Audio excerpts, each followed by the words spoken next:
Okay, Prabhuji. And your name again? Harinam Ananda Das. Harinam Ananda Das. Can you word for word translate your name? Ah, um, Das means servant, Okay. and Ananda means bliss, and Harinam is dancing and chanting in the street. Okay. So I'm the servant of the bliss of chanting and dancing in the street. Well, a lot of people want to know what Hari Bol means because that's like I always explain it. It means to exclaim the name, but I hear the word Hari, which is the energy or the Shakti, the feminine aspect of God, but I don't exactly know what the word Bol or Bol means. Bola just means chant or sing. Okay. But Hari is Hari and Mhm. Hare. So Hare is referring to Srimati Radharani. Hare. Hare, yeah. And Hari. Hari is Krishna. It means one who takes away material distress. Oh, okay. Hari means. So what is Hari Hara? Hari Hara. Because I've heard them use the word Hari Hara for a combination of Vishnu and Shiva. I believe the Hindus worship Hari Hara. Okay. Yeah, not too. Because the thing is with Hinduism, it's funny because if you were to approach any Hindu and ask him what is Hinduism, he couldn't give you a straight answer. Okay. Because actually it's a geographical reference. Right, to the Sindhu River. To the Sindhu. South, the Persians, to the north of the Sindhu River, they refer to everything south of the Sindhu River. They couldn't pronounce the S. Hindus. So now it's just stuck. It's kind of just like in Australia, we had some indigenous people there, and they had their own tribe and tribal name for themselves. For example, where I'm from in Victoria, there's one common tribe called the Kuri tribe, and they had Kuru? The Kuri. Oh, Kuri. Yeah. So for them, they had their own language, they had their own name for themselves. But the white settlers came and they called them Aboriginals. So we analyze the word Aboriginal, it's like saying abnormal. Oh.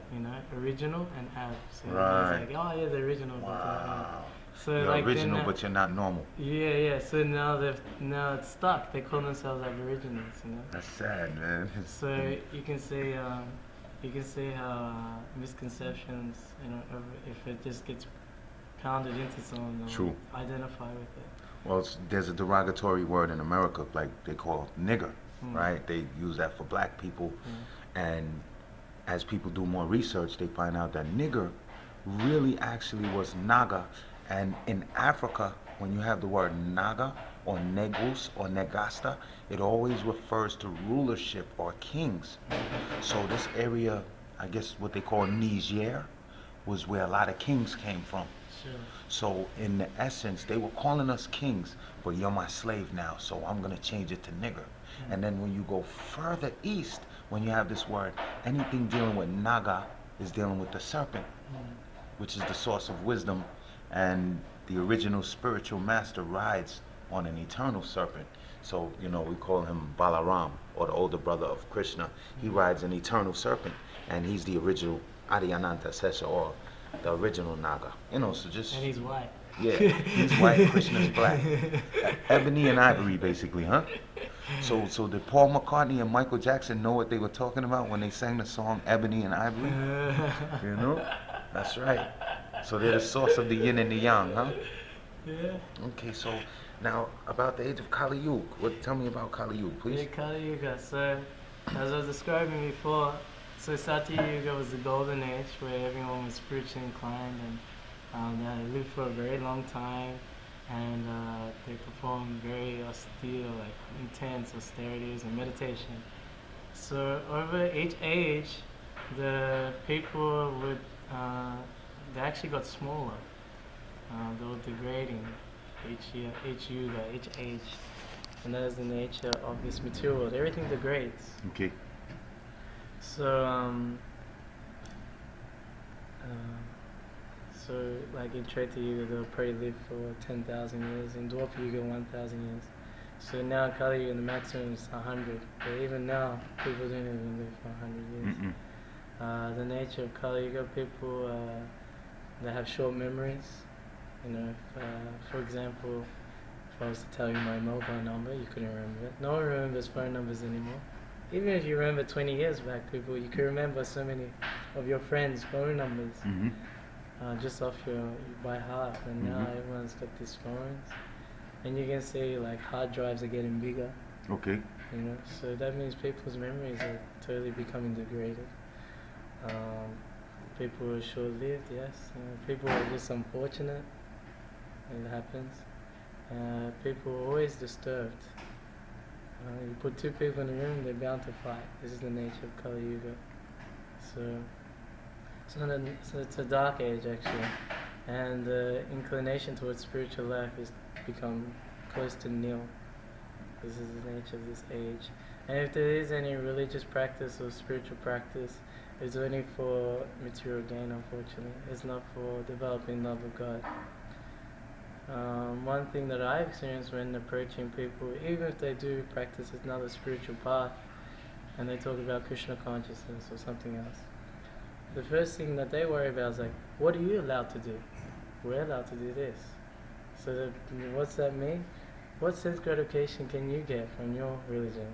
Okay. So that's not what the point of religion is. Prabhupada defined religion as to know God and to love God.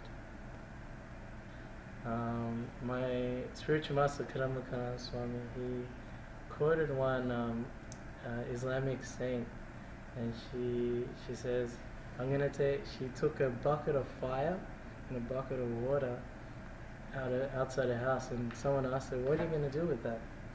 She goes, I'm going to put out the fire in hell, and I'm going to burn up heaven.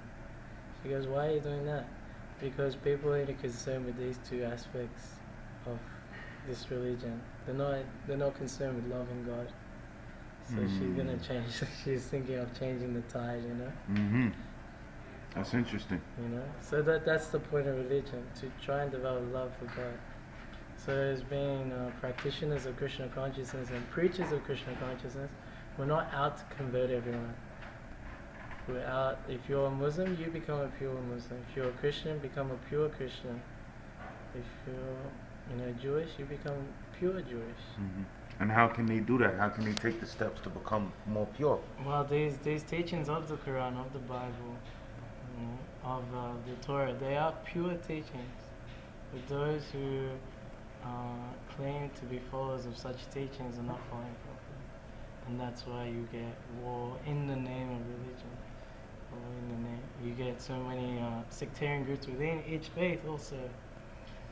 That's not required. You get fights between churches and another church. It doesn't make sense actually. Mm-hmm. Because if one is a lover of God, then they'll be happy to cooperate to please God.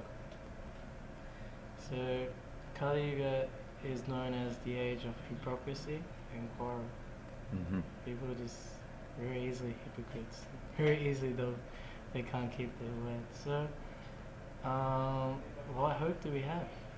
It seems like we have no hope to connect to God. That's what it would seem like from an exterior viewpoint, yes? Yeah. Is there any hope? Yes, there is.